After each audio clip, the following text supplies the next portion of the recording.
Hi everyone, welcome back to my channel. Hi everyone, welcome back to my channel, and thank you for the newcomers. Okay. Alrighty. So today I want to elaborate on what I said last time in the part of my video when I talk about the father absence and the child abandonment in Black communities, and I say that the father absence and the child abandonment that people are talking, and only you say that it is in Black America, and I say no, it's something that the Black community have in general. It's a problem, it's a real problem, that is an issue, you say that. And by the way, sorry for people who can follow my video and see that I have, yes, I don't speak English as a first language, but sorry if you see I speak another way. I maybe speak English in a way. It's because sometimes I don't have words, but I hope you will understand what I mean. So I say the father abandonment, the father absence is real for most of the Black community. And I say in Africa, we have the child abandonment and the father absence. You have, and people might say, but we see African couple in general together. And I will elaborate, I will explain to you, I will elaborate on that better. And you will understand, why our community have problem, how men in our community have problem. I don't say intellectual problem, but emotional, like intellectual, emotional. How can I explain that? Okay, we get to it. The father abandonment that you see, the father absence that people are talking, for example, in Black America, for example, okay, is also found in Africa and Black in general. For if I talk about the East and the South, I don't really know much about them, but I've met people who I saw, I've seen some situation, and I still saw father absence. And this is one of the reasons why the Black community doesn't thrive, prosper that much. The father is not present. So you have two types of father abandonment, because when we say, oh, but you see African, you see a Black African man, he will be, usually, he will have a very good behavior. He will behave, okay, when he is with a white woman or a woman from another continent. You will see that he will behave differently. He will be a good father, I will say like that, or a good husband in the house when he's married to a white woman, when he's married to an Asian woman, when even he's married to women from the island or Black American, for example. He will have a better, okay? The moment he marries a woman from Africa like him, usually, I don't talk about exception, usually you will see how he treats his sisters. They disrespect their sister, or they don't really show that much of emotion and love and care. The African women, we are raised to always, like, we are raised in the way that we have always the duty to, we have the duty to do the job. Like, for example, if you have the job, you are supposed to do the job in the house. Even if the wife is working, when she comes back home, she has to do the chore at home, cleaning, doing this, doing that. The husband, the African husband, rarely will really take time to assist the wife and help her. Okay, this is just a little parenthesis I will just want to mention here. But the father absence that we have in Africa For example, I explained that the father, if the man was in a relationship with the woman, the moment the relationship is over, and if they have a child together, the same moment the child has no way to exist for him. He disappears from the map. The child has not even. So the man, if he has a new relationship, and in this new relationship, for example, he has children. So he will really care about the children that he has with the new wife or the new lady, the new partner. The woman with who he had a child before, if he really loved that child, sometimes, okay, but usually he will forget about him, unless the woman always come to put pressure or go to his family to tell them that he doesn't take care of the child. So you see that it's often,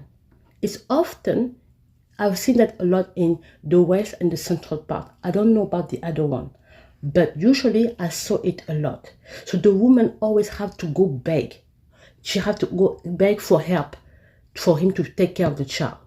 And because the justice, okay, the law and justice doesn't really protect the woman and the child, even if there are texts that stipulate that, but it's never reinforced. So the men in general, they can get away with it, okay? You have men who take care, and you have those in general who do not. So the one that is really vicious is the father absence. Even if the father is in the home, but he's absent. What does that mean? It means that you are in couple, you are married with a person, okay? The father is here. Maybe he didn't want to have children. Maybe the way the wife had the children anyhow, I don't know. Maybe he wasn't ready at the time. Maybe he didn't want to marry her because, of course, in Africa, we marry because society dictates us a certain way of living. You have people who get married because, men generally, because it is good. It is a part of the society, because people won't ask questions about your real sexual orientation, maybe, or because you want to prove that you can have children, you can procreate, I will say like that, or because women on the other side, African women in general, marriage is the must. It's like she climbed the Mount Everest, she's like, I climb, I succeed at last. It's like her life, okay, the life of an African woman is completely defined by the marriage. That's why you see that African women, even if the marriage is not even doing good at all, she will still remain there, because she has to prove to people that she's married. She has to prove that she has made the lifetime achievement by being married and have children. Some women today who understand that it is, I won't say the scam, it's not a scam.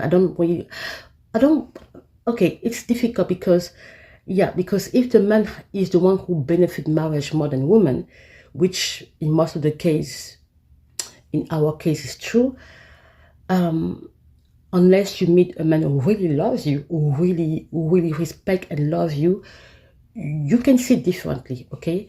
But for an African woman in general, her achievement, even if she has studied high level of study in her life, but the moment she's getting married, it's like she have climbed the Everest, the Mount Everest, okay? You understand what I mean by climbing the Mount? Because what do I say, the Mount Everest? Because it's a very challenging mountain. It's not anybody who can. So for us African women, even if the marriage is not doing well, she will not leave, because she has to prove to the family, you see I have children, you see I have marriage, you see I have this, you see I have that, okay? So few women like me, for example, who realize that I'm wasting my time here, will be leaving, but most of them will be staying there in this mess, in this disrespect, in this situation. So the children, The father is present, but he's not, I don't know, there is no attachment, there is no emotional language, there is no time that usually he can be in the home. The father is here, okay? But it doesn't question, it doesn't ask, it doesn't have any conversation with the children. The child or the children are usually children, because we African, we don't like to limit ourselves to one. We usually like to have more than possible. So how do you say that? He doesn't talk to you. For example, the father is here. He doesn't ask you about your grade at school. He doesn't know the name of the teacher. He doesn't know the name of the pediatrician, for example. He doesn't know. He doesn't know your passion. He doesn't know if you have activity out school, outdoor, or anything that you like. He doesn't ask you what is your dream. He has no emotional attachment with you. He's just the father in the house. Okay, so the question is, what is this? So the mother, because she's usually is the African mother who is doing everything in the home. In the African community, it's the woman who usually taking a big role in the house. You see the men. That's why sometimes it can be confusing for some people, because there is, but we see African men, when they marry to other women other than African, they will act differently. They will be very responsible, but the moment they marry, that's why you see many African women now, they marry out of their race, because they see that sometimes it's disappointing. Okay, so he won't talk, he won't ask questions, he will do nothing. He will just be here. Okay, he pay the bills, he pay maybe he pay the school, maybe, but there is no time where he will sit. He come back from work, he sit with you and talk to you about your future or what you like to do or your school, your grades. It will not. Okay, you have this type of father absence. Even though the father is here, is present. Yeah, the wife, she has what she wants. I mean, she has the husband who takes good time with her in their intimate, but other than that, it doesn't really act much than that. He has no emotional attachment with the children. That's the kind of father absence we have also in Africa. So you have this absence of the father who doesn't want to have anything to do with the child. Or you have those who, for financial reason, they disappear, or they're just being irresponsible. And you have those who are in the house and who have no attachment with the children. They are just cold there. They are just, you say, yeah, I have a father, and that's it. But he's not dad. Okay? It's very important, because it creates a type of, I don't know how the children don't feel loved. That's why you have many adult men or young men out there who are acting in a certain way, because that creates some type of frustration, some type of bitterness in a way, because you are not heard by your father. Your father doesn't talk to you. Your father doesn't listen to you. Your father doesn't communicate with you. Your father doesn't assist you. I mean, he's just here and you don't know why he's here. We have this in Africa. And I say the child abandonment also is common in my country, and I've seen also in West Africa. I've seen when I was going in the street, and I talk about all that also in my previous video. I say when I was in public school, I've done 2 years of public school, okay? The rest, I was in private school. Public school, a school where the people, the black people themselves, the black of the country, the local of the country themselves, the native one, are the one who are in charge of the school. Basically, it's usually black themselves. Few are mixed, because we have classmates. I have classmates who were mixed. The father was the French, the father was Russian, or the mother was Russian or from Romania, or we have kids like that, okay? But the majority were black, and the people in charge of the school, okay, principal, teachers, all these people in charge of the school were African themselves. So I said, the condition you see, you will never have parent. You will never have African parent, black parent coming in the school just to see, to know what's going on in the class for the child. They will never come and ask questions. They will never come and see if I can talk with the teacher, if I can talk to the principal, they will have no communication. So the child is on his own. You know, I was laughing, but it's a fact, and it's actually shocking, okay? But I've always been shocked about that because first God, I saw the difference, because in private school, it's the educator, the people, the educator, the teachers, the principal, all the people in charge were white people, they are Europeans. And you have kids from different countries of different race. And you will see at that moment that you have parents coming to drop their children, coming to meet the teachers sometimes, and coming to meet the principals, okay? White, black. Because the dynamic was like that. The parents were coming to drop the children. In the public school, the parents barely, and they almost never come to drop their children. You will see in town, even though the people, the authorities are talking about kidnapping of children, you will still see the parents who are irresponsible leaving the children going to school on their own. They can be 6 years old, they can be 7 years old, they can be 8 years old. The children go to school on their own. No supervision, nothing. The problem of supervision of children is very much in Black community. I saw it also in Black America.